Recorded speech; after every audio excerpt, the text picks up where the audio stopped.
Good afternoon, myself Pinky Chawla, advocate practicing District Court as well as in Supreme Court of India.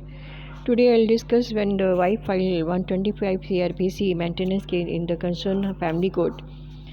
What so happened? She filed incomplete information. She doesn't file about her her source of income. If she has any source of income, she deny. If she has some property in her name, she deny. If she is doing some part-time business, she deny.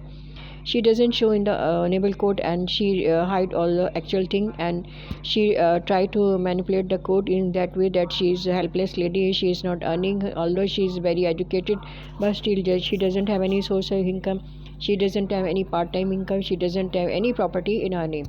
So the honorable judge feel in take a lenient view in her side, and pass a maintenance order in favor of her. But if the judge, if the concerned advocate of husband side request the honorable court number of time that she should file affidavit, and where she has to explain everything, like for example her source of income, her livelihood, how she spend her money on her livelihood, her another source of income, if she has any part-time income, if she has property in her name. And generally it so happened advocates always explain to the judge verbally, and judge also listen and just avoid it. But in this matter is very specific that the advocate should give in writing that and request the honorable court that a wife should file an affidavit where she should mention all the details about her income.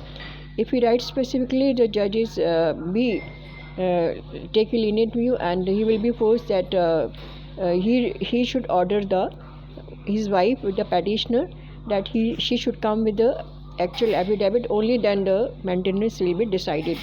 Otherwise, the maintenance will not be decided.